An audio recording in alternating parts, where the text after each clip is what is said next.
Good Morning Business, le grand entretien. Il est 8h15 et nous sommes en direct avec Bruno Le Maire, en direct du sommet mondial de Davos. Évidemment, on va parler, l'inflation est-elle maîtrisée? La Chine est-elle plus dangereuse ou moins dangereuse que les États-Unis?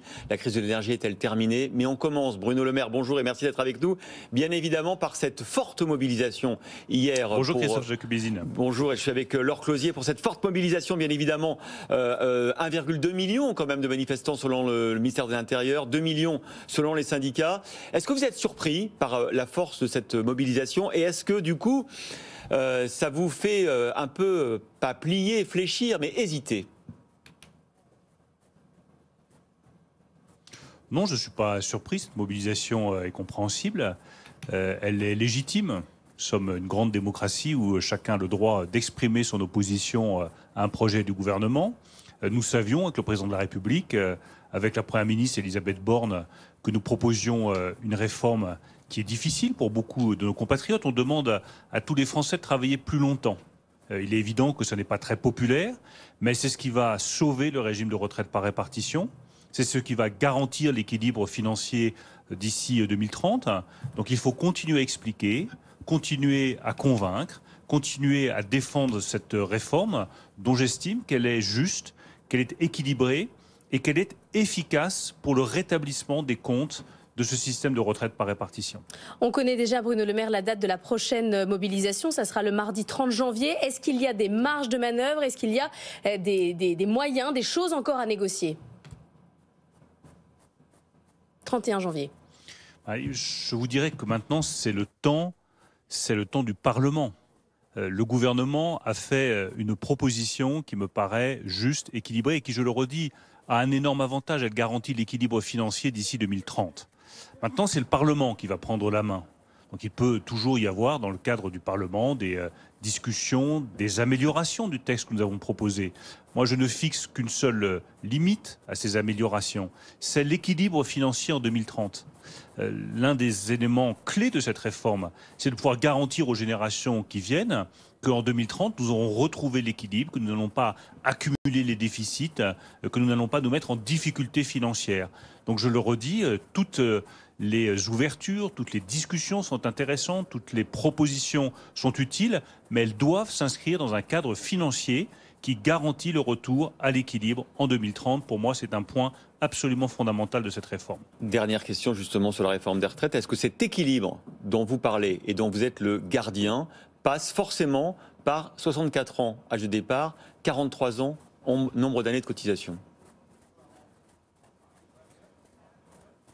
Oui, je crois que ça, ce sont des piliers essentiels de la réforme. Et si on veut qu'une réforme tienne bon, il faut que les piliers fondamentaux soient préservés.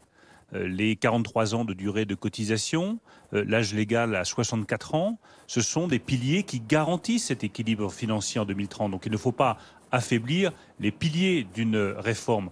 Je rappelle par ailleurs que ces propositions représentent déjà une avancée, une concession par rapport à ce que le président de la République avait proposé pendant la campagne présidentielle. Nous avions proposé 65 ans.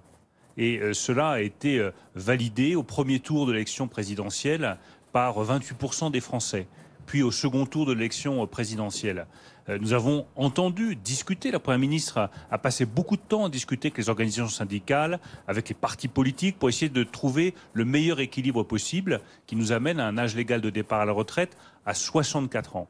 Je crois qu'il faut préserver les éléments fondamentaux de cette réforme, laisser au Parlement la possibilité d'améliorer notre copie parce qu'on peut toujours l'améliorer, mais je le redis avec une exigence, l'équilibre financier en 2030. Bruno Le Maire, Christine Lagarde, la patronne de la BCE, était hier à Davos. Elle fait l'analyse que pour 2023, l'année ne sera pas brillante, mais ça ne sera pas une catastrophe. L'inflation reste toujours très importante pour elle. Elle continuera à augmenter les taux. Pour vous, est-ce que c'est la bonne voie de continuer cette hausse des taux ? Ça, c'est à la Banque centrale européenne de définir la politique monétaire. Mais ce que je veux dire, c'est que depuis des semaines, le gouvernement explique que nous n'aurons pas de récession. Et quand les Cassandres nous annonçaient en décembre qu'il y allait avoir une multiplication de faillites, la récession pour la France, que les nuages s'accumulaient, nous avons continué à expliquer que l'économie française résistait. Et aujourd'hui, le Fonds monétaire international, la Banque centrale européenne confirment que effectivement l'économie française résiste. Donc je crois que face à ces vents de pessimisme, où à chaque fois on voit les choses trop en noir par rapport à la réalité de la situation française, je veux dire que je ne mésestime pas les difficultés de notre économie, mais notre économie a des fondamentaux qui sont solides, elle résiste. L'Europe devrait échapper à la récession pour la plus grande partie de ses États membres. La France devrait aussi échapper à la récession et avoir une croissance positive en 2023. Elle a fait de bons chiffres en 2023. Elle a un des niveaux d'inflation les plus faibles de la zone euro. L'investissement continue à se porter bien, l'investissement industriel en particulier. Et je peux vous dire qu'ici, avec tous les chefs d'entreprise étrangers que je rencontre, il y a un endroit où il faut investir en Europe, un pays qui est le plus attractif grâce aux réformes qui ont été engagées par le président de la République Emmanuel Macron, c'est la France. Tous les investisseurs que je vois ici, tous les investisseurs étrangers disent il y a un endroit où il faut être, c'est la France. Alors justement, Bruno Le Maire, vous dites l'Europe résiste, la France résiste, mais on a un nouveau concurrent face à nous, c'est l'Amérique qui, avec l'Inflation Reduction Act, subventionne massivement son industrie. On sait que vous voulez une réponse européenne à ce plan américain, sauf qu'on a entendu Ursula von der Leyen, la présidente de la Commission à Davos, il y a 2 jours, expliquer que le vrai danger, c'était pas les Américains, c'était les Chinois, et qu'il fallait choisir ses combats.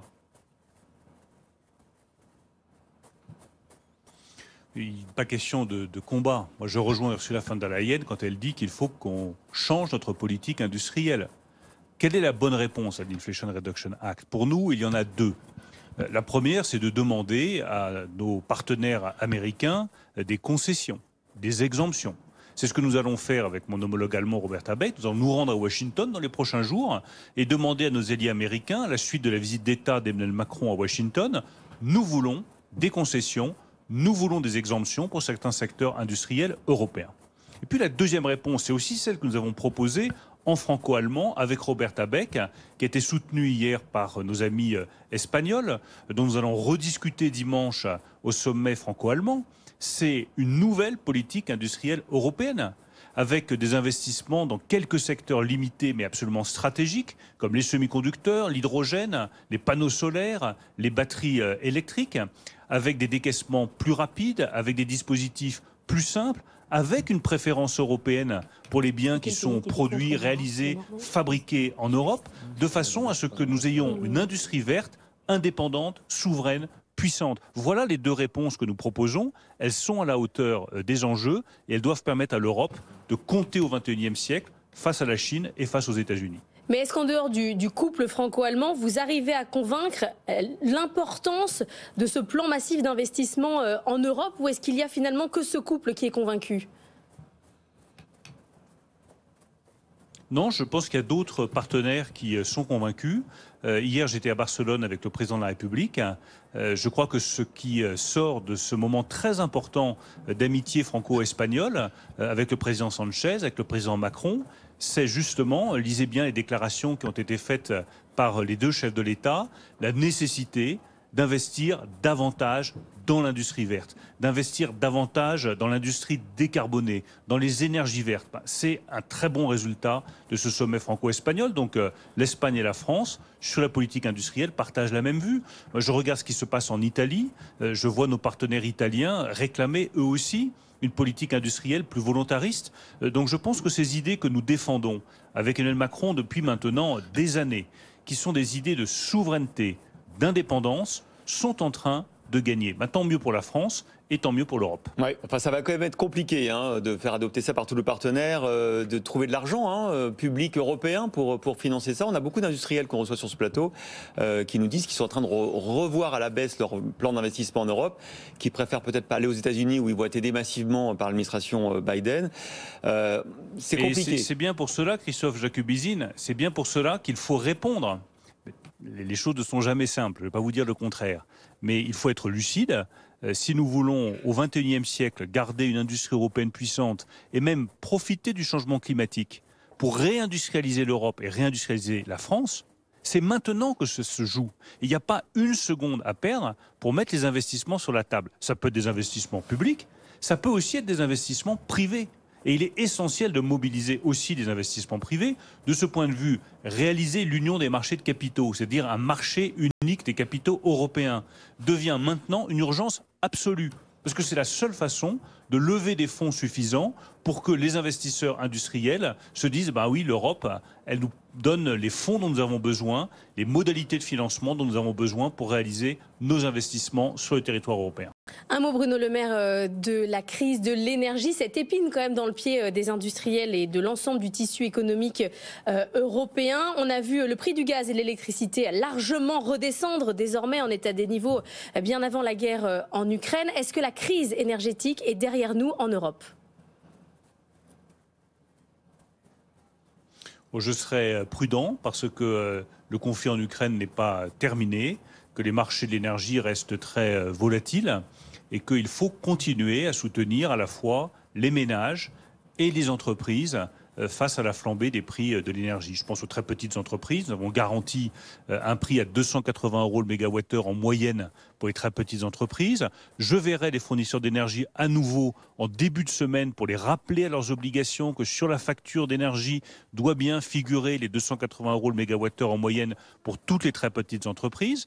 Je me félicite que certains fournisseurs d'énergie, comme Total par exemple, aient déjà indiqué qu'ils étaient prêts à aider les PME. Nous l'avions demandé aussi. Certaines PME ont négocié des contrats à des prix qui sont exorbitants. Elles doivent être aidées, elles doivent pouvoir renégocier leurs contrats. Et donc, une fois encore, je me félicite que des fournisseurs d'énergie aillent dans cette direction. Mais je reste très prudent sur ces marchés de l'énergie.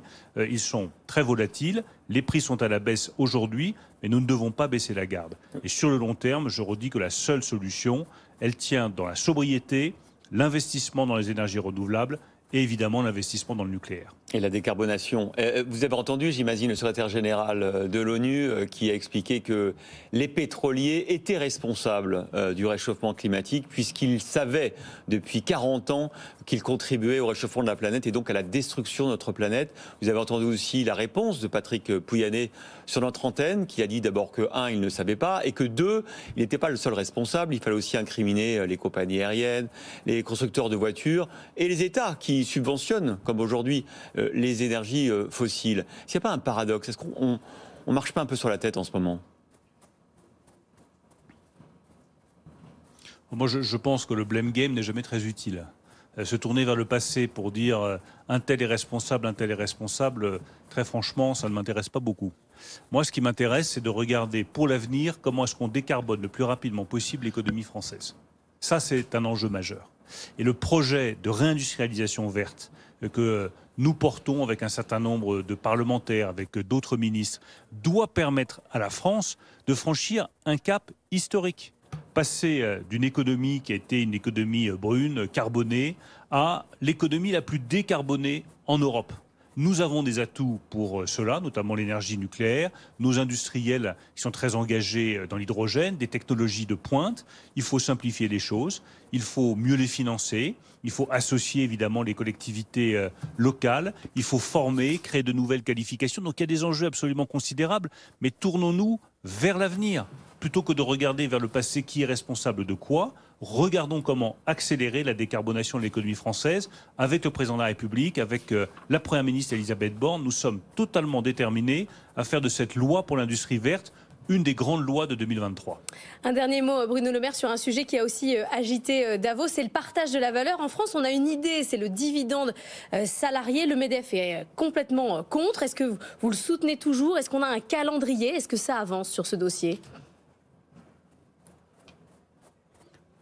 Oui, je le soutiens plus que jamais. Je veux être très clair. Le dividende salarié était proposé par le président de la République.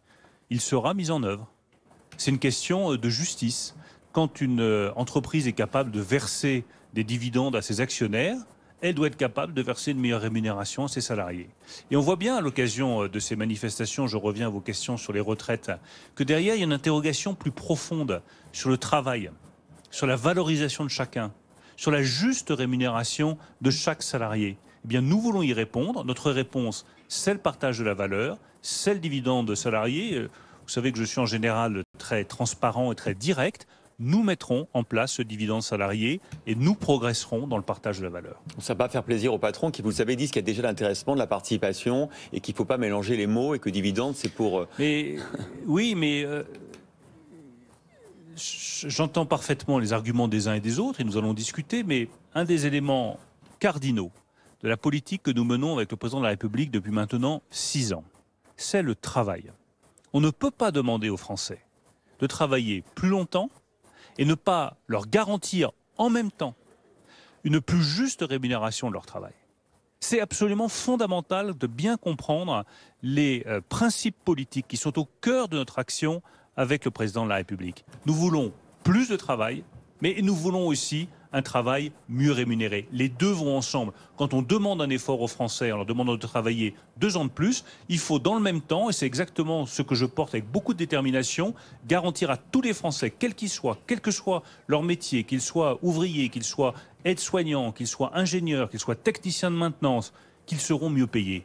Et qu'il y aura effectivement une juste répartition de la valeur. L'un ne peut pas aller sans l'autre. Merci beaucoup Bruno Le Maire d'avoir été avec nous en direct depuis Davos pour BFM Business. Merci à vous.